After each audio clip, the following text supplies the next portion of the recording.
Lord God, thank you so much for giving us another day to study and prepare for a good life in the future. Thank you for giving us the chance to continue learning amidst the pandemic, which caused a lot of changes in our lives. Bless our parents who work hard to support us. Bless our teachers who are doing their best to inspire and guide us, especially in these trying times. Bless our country and the people who continue fighting to stop the pandemic. Lord, fill us with your wisdom, knowledge, and understanding. Give us good memory so that we might understand and remember what we are going to study now. These we pray in the name of Jesus Christ, our Lord. Amen.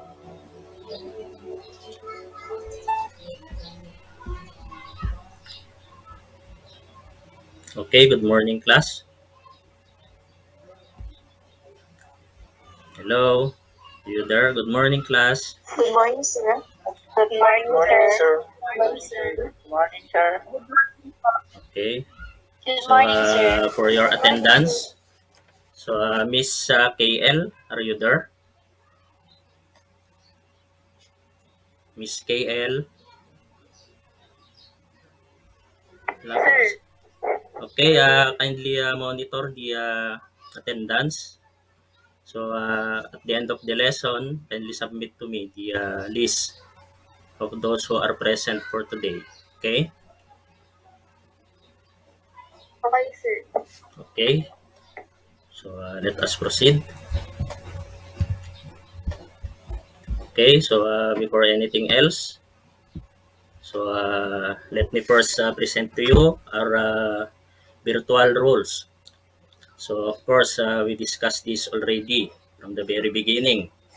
So I want you to abide and apply all these rules during our discussions. Okay, is that very clear, class? Hello, Yes, is that sir. very clear? Okay.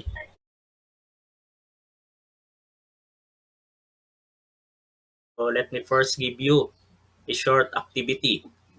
So this activity is called He Says, She Says. So what you have to do, class, is to write down information that one of your classmates bring to school every day during your high school days. So write down in a piece of paper. So then write a very brief conclusion about that person kung bakit siya nagdadala ng ganong bagay. Okay, if you still recall on your high school days, during your high school days, so maglista lang ng isa, class, kung ano yung naaalala nyong laging dinadala ng classmates nyo. Okay? Tapos magbigay ng conclusion. So, very brief conclusion kung bakit siya nagdadala ng gano'n. Okay, so I will give you 1 minute for that, for this activity. Okay, you may start.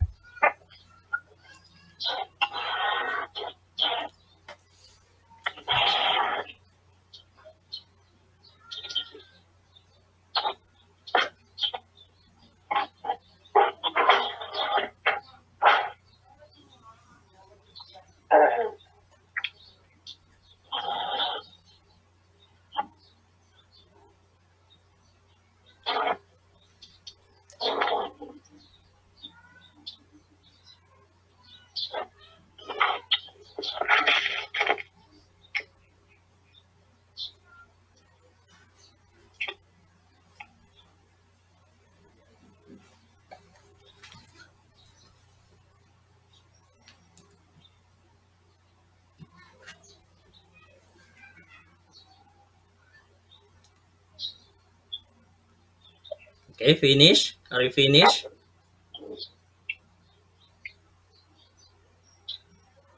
Okay, kindly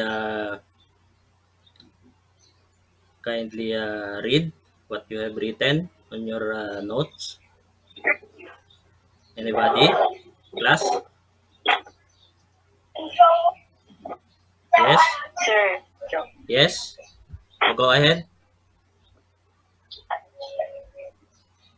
Sir, I think one of the isa po sa mga pinaka-dinadala sa school is yung ballpen po, sir. Kasi, di ba, without ballpen, we cannot comply on our requirements sa school. And ballpen is one of the necessary things in our daily life as a student.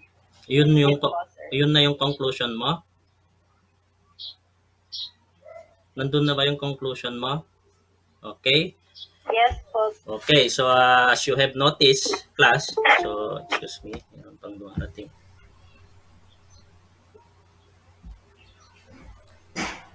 Okay, so as you have noticed, class, lahat kayo may conclusion.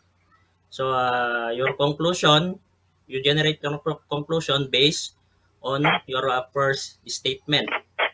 So may pinanggalingan ang conclusion ninyo. Okay, so that is called reasoning. So you get the idea from the first statement, then you generate conclusion. So that is called reasoning. So reasoning is connected to our new lesson for today.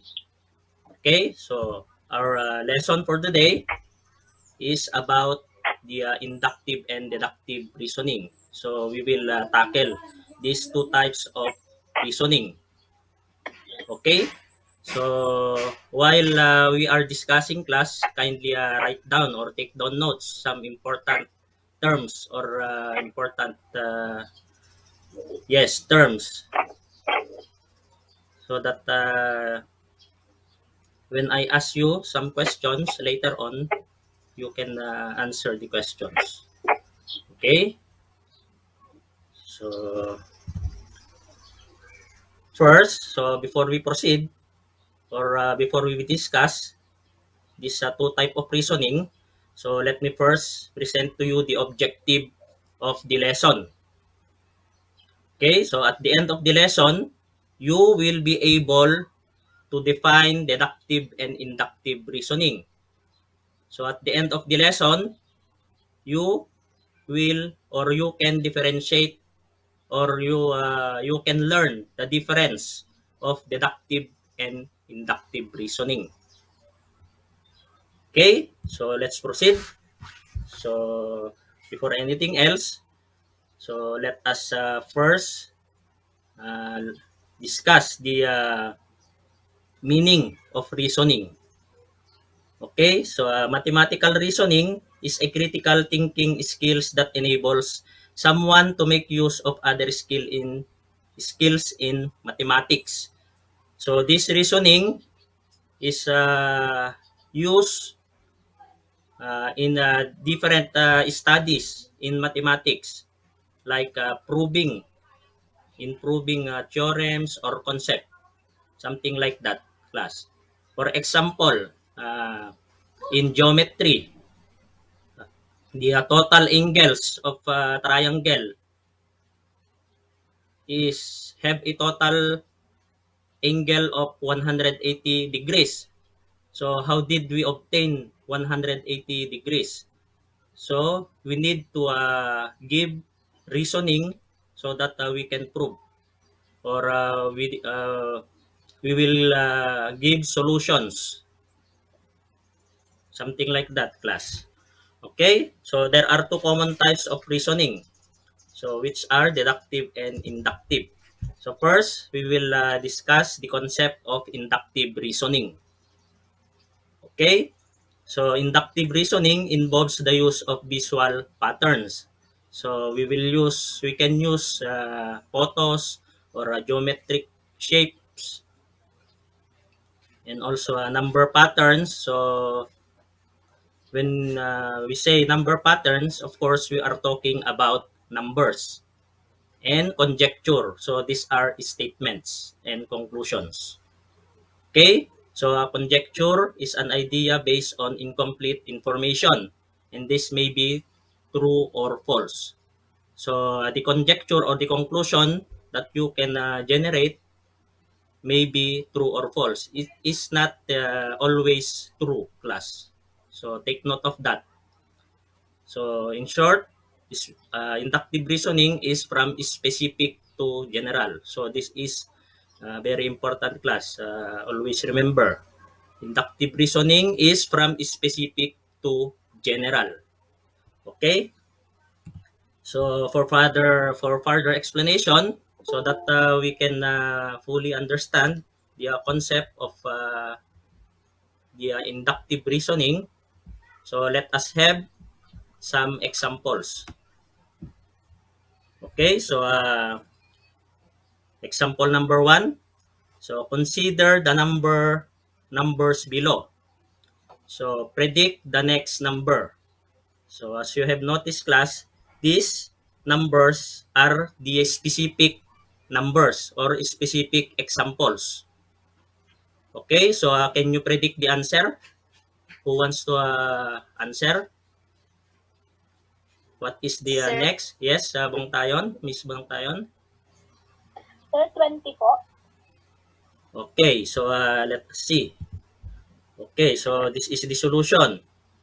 So you arrive or you obtain 20 because based on the specific examples, you get the idea that the conclusion is 20 because of the difference of those numbers.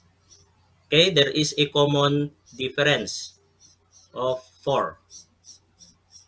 So in this way, you can already have the idea of the next number because of these specific examples. Okay, so again, class, so these are the specific examples. These are the specific examples, and the answer is the general conclusion. Okay, so from specific to general. Okay, so take note of that, class, from specific to general. Okay, next. So let us have some more examples. So how about this numbers, class? So what did you observe? What do you notice on those series of numbers? Can you predict the last number or the next number?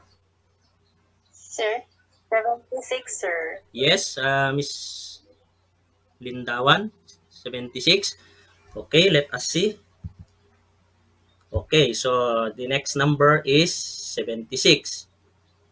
So based on your conclusion, so you get the idea that there is a pattern. Okay, so what is the pattern, class? How did you arrive at 76? What is the pattern? Anybody?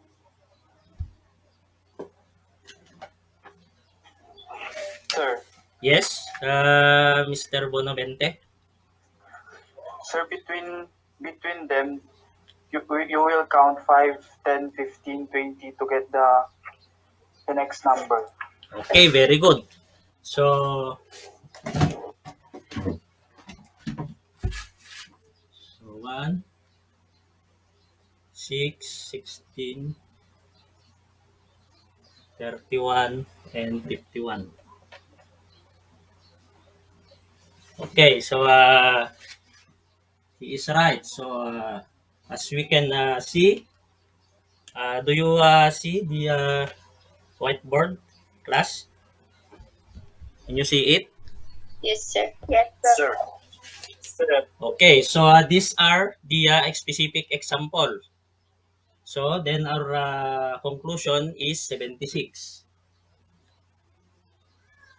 Okay, so as you have noticed, class, the difference of the first two number is 5. The second is 10. The third is 15. And the fourth one is 20. So the pattern has a difference of multiple of 5. Okay? So based from these specific examples, you can conclude already. So you have already an idea of the next number. So we will just add 51 by 25.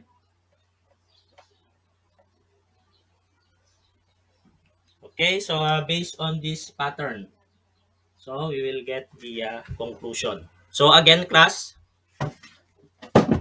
so these are the specific example and the answer is the general conclusion. So from specific to general. Okay? So can you follow, class? Can you follow the concept of inductive reasoning from specific to general? Okay? Okay, next. So do you have any Yes, sir. questions? Do you understand? Yes, sir. Okay, so let us proceed. Okay, so our next example is a conjecture or a statement. Okay, so Miss Jen is pretty. So this is an specific example. So the second statement, she is my math teacher. Therefore, our general conclusion, all math teachers are pretty. So the two first statements are the specific examples. Then we arrive at a general conclusion. Okay, so as you have noticed, class, sabi niya, kung si Jen ay maganda, tapos siya ay may math teacher natin, therefore, lahat ng math ay pretty na. Okay. Okay, excuse me class, mayroon pang pumasok. Okay. So, as you have noticed, sorry class.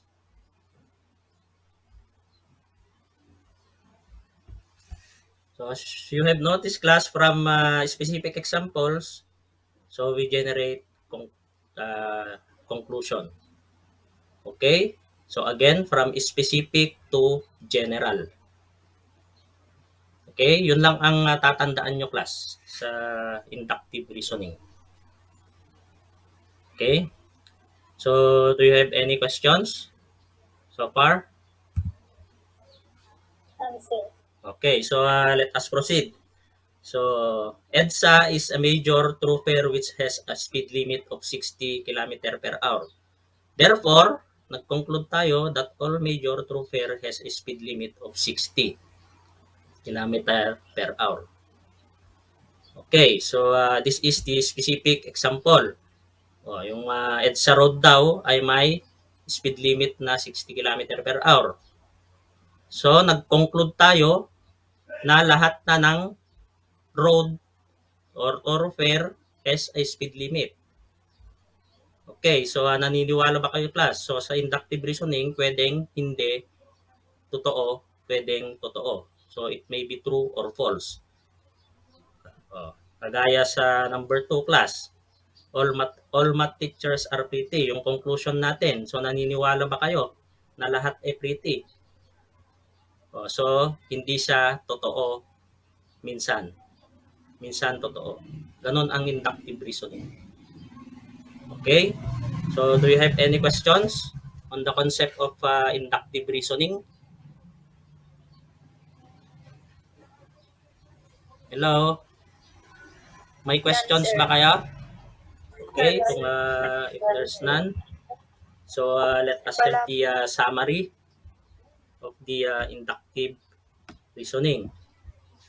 So, inductive reasoning involves a specific example before reaching a conclusion. So, again, from specific to general conclusion. Okay? So, let us have a seat work. So, let me see if you really understand the concept of inductive reasoning. So, bring out your ball pen and paper. So, kindly answer the following using inductive reasoning. Write your conclusions.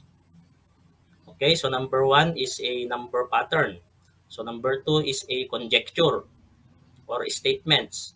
And number 3 is a visual pattern. Okay, so you may start class. So, I will give you 5 minutes to answer the following questions.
Are you finished, class?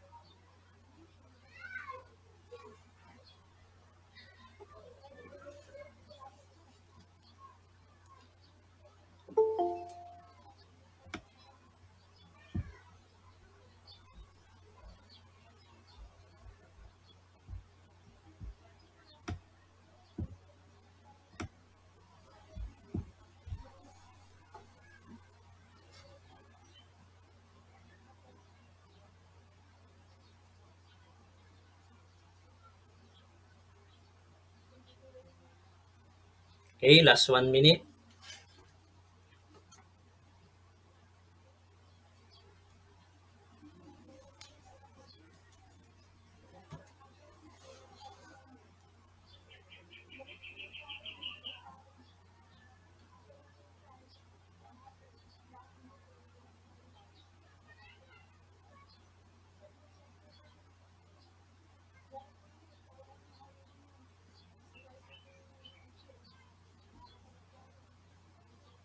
Okay, class, let us answer the following questions.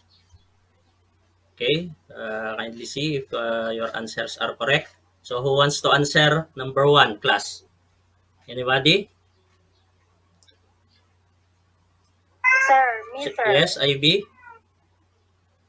Sir, number 1 is 14, sir.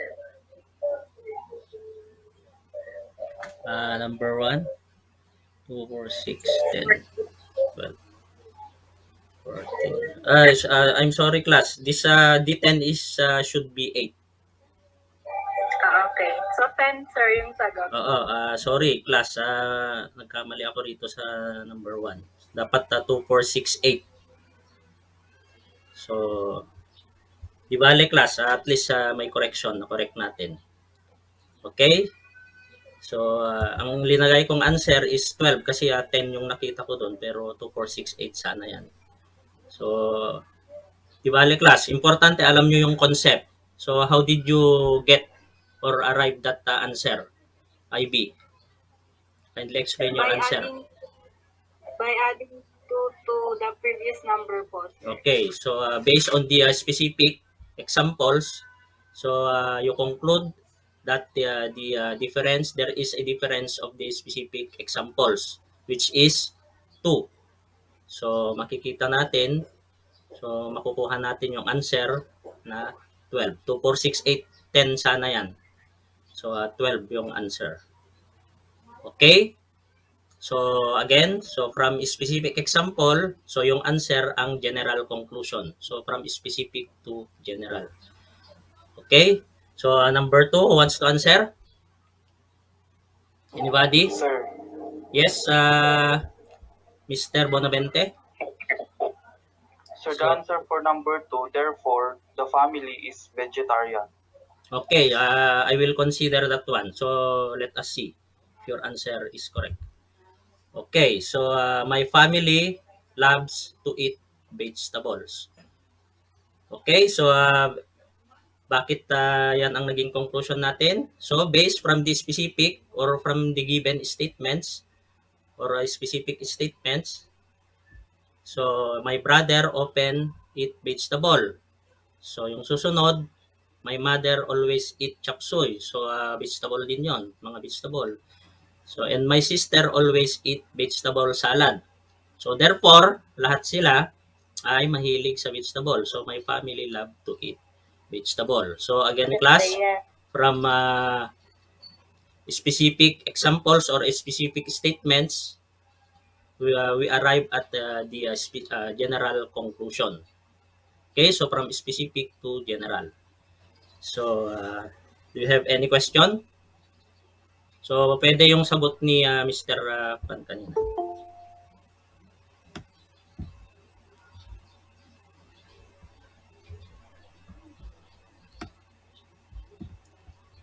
Okay, so number 3, who wants to answer? Anybody? Sir, Yes, IB, kindly show your answer on the screen so that your classmate, your sketch. So this is a visual pattern. So pakipakita mo nga yung answer mo sa screen. Okay. So tignan natin kung correct.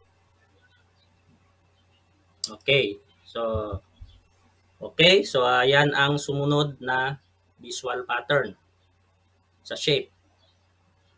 So paano mo nakuha yung ganyang answer? How did you get or how did you generate that conclusion? Paki-explain mo. sir, nagro-rotate po clockwise. Okay, very good. Parang ganun. So the arrowhead rotates clockwise rotation. So from here, pumunta doon, tapos pumunta dito. So yun yung last. So again, class, from specific examples, so we will get the general conclusion, which is this one. Okay? So did you understand the concept of inductive reasoning? Do you have any question? Okay, if there's none, so we proceed to the deductive reasoning. Okay, so ito yung pangalawang type ng reasoning. Okay, so deductive reasoning is a reasoning which is considered as valid form of proof. So yung conjecture or yung conclusion na makukuha nyo dito class is valid or true. Compared to the inductive reasoning, it may be true or false. This time, the conjecture or the conclusion is always true, class. Okay? So ito, kabaliktaran naman ng inductive reasoning ito. So from general to specific naman ngayon. Kanina, from specific to general. Ngayon naman, general to specific. Okay, take note of that one, class. Okay, so for further explanation, so let us have some examples so that we can understand fully. Okay, so example number 1. So all members of the club can use the club pool. So Diana is a member of the club. Therefore, Diana can use the club's pool. Okay, so as you have noticed, class, the word all. So pangkalahatan. So from general. From general siya, then nagbigay tayo ng specific statement. So Diana is a member of the club. So this is the specific statement. Okay? So I repeat, this is the first is the general statement.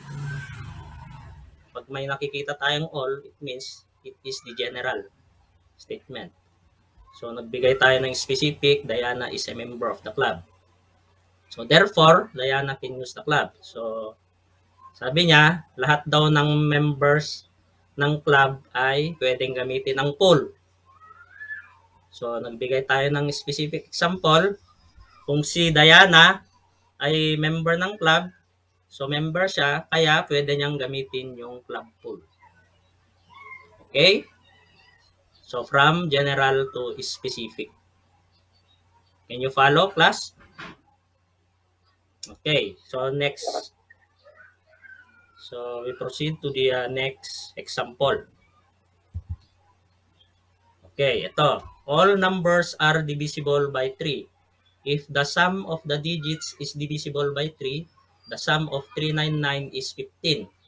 Therefore, 399 is divisible by 3. So again, class, we have noticed the word all. So pangkalahatan uli. So ito ang general statement. So from general statement, nagbigay tayo ng specific example. Ito, the sum of 399. So therefore, nag-conclude tayo na si 399 is divisible by 3. Okay, so lahat daw ng number na divisible by 3 kung ang total ng digits is divisible by 3. So for example, ito yung specific example. The sum of 399, 3 plus 9 plus 9 is 15. So ang 15 ba is divisible by 3? Yes, 15 divided by 3 is 5. Yes, sir. Oh, okay. So, ibig sabihin, kung divisible ba siya ng 3, therefore, si 399 is divisible by 3. Okay? So, from general statement to specific statement, so, we generate conclusions from these two statements, from general to specific. Okay? So, did you understand, class? Okay, so if you have any questions, just open your mic, then I will give you the opportunity to ask questions. Okay? So, kung wala na kayong katanungan sa example number 2, let us proceed to our example number 3. Okay. Ito. So, OFW earns more than domestic Filipino workers. So, lahat ng OFW. So, kumikita daw sila ng mas malaki kaysa nagtatrabaho sa loob ng bansang Pilipinas. So, nagbigay tayo ng example. So, John. Saan na yung cursor ko? Okay. So, ito yung specific example. John is a OFW.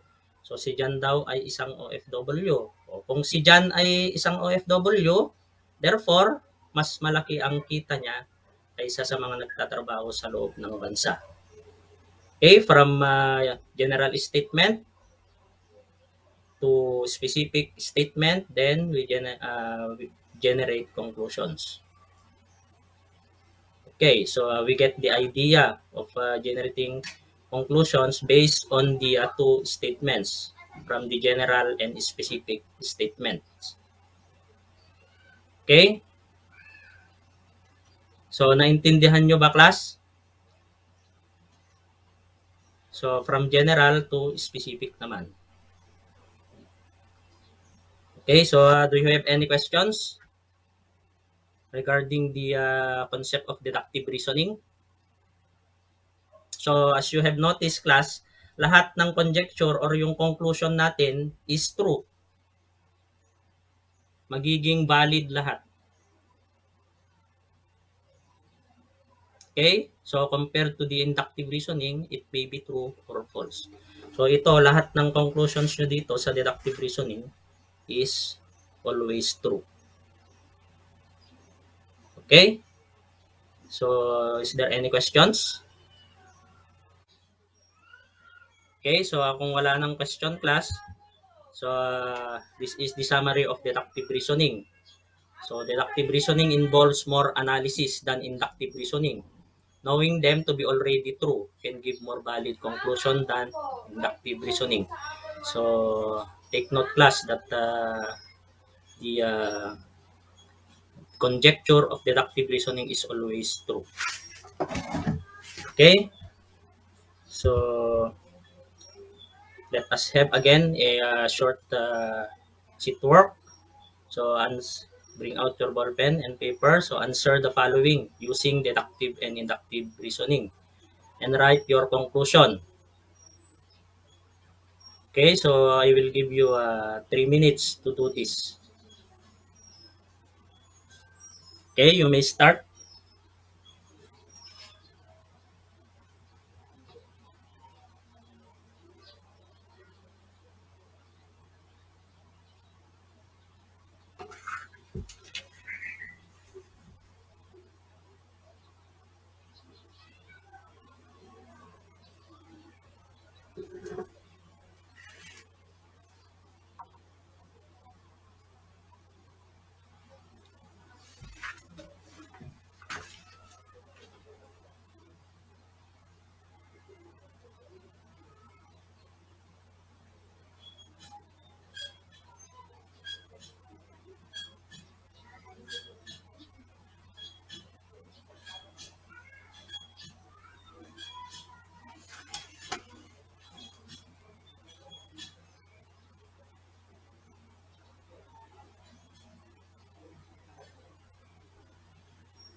Sorry, class.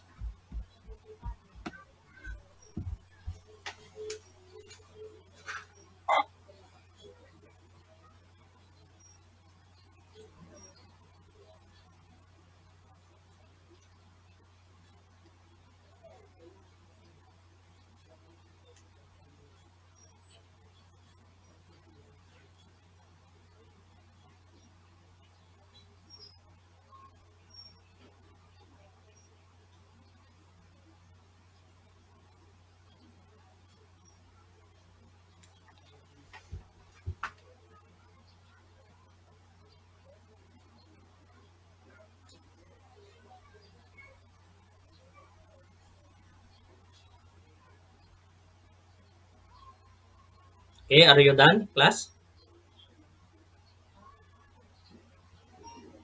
Yes, sir. Okay, so let us see. So, who wants to answer number 1? Sir, So, what is your conclusion? So, Crispin, go ahead. sir, basahin pa ba? Yes, babasahin mo lahat. Pakibasa lahat. Obtuse angles are angles whose measure is greater than 90 degrees thus less than 180 degrees. Angle A and B measures 115 degrees and 142 degrees. Therefore, angle A and B are obtuse angles. Okay, so let us see if your answer is correct. So angle A and angle B are obtuse angles. So very good. So did you get the same answer, class? How about the others? Did you get Yes, the same sir. conclusions? Sir. Okay, very good. So that is clear because 115 and 142 is greater than 90 and 180. So therefore, the two angles are obtuse. Okay? So do you have any question? Okay, so if none, so let's proceed to the okay, so let's proceed to our sheet work number 2. So who wants to answer? Anybody? Sir, ako po yung mag-answer Yes, sa number IB. 2. By Miss Briam. Miss okay, so yes, go ahead. Go ahead. Liwanen, go ahead, Miss Liwanen. So what is your conclusion? Sir, Yes, go ahead.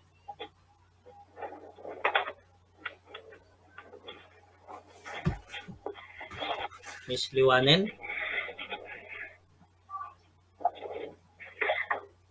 Okay, I think Miss Liwanen is... my, Yes, go ahead. my conclusion is, sir, What is your conclusion?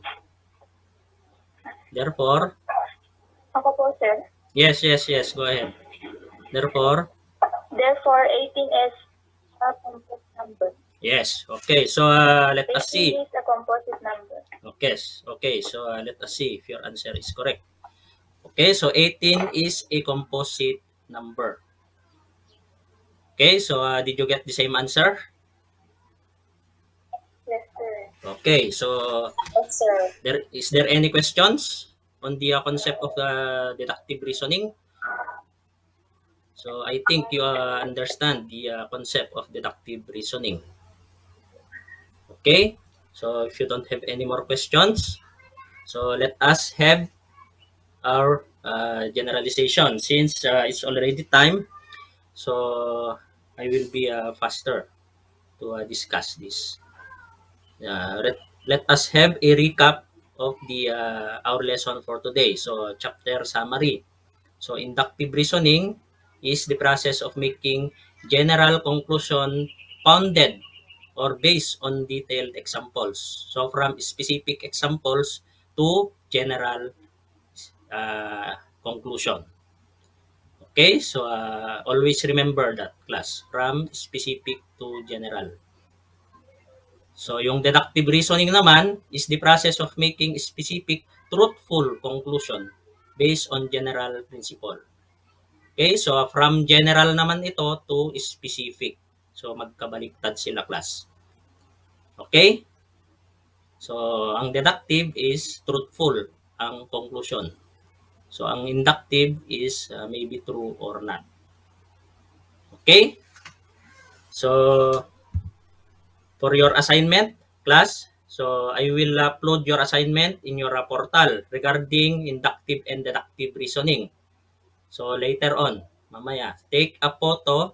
So if you are done answering, take a photo of your answer and attach it on the assignment section of the portal. Okay? Then, please review also and go over your notes. So we will have a quiz on Friday. Okay? So, do you have any questions? Hello, class? Do you have any questions? Wala, sir. Okay, so Wala po. okay, that's all for today, class. So thank you for your participation and thank you for listening. So goodbye, class.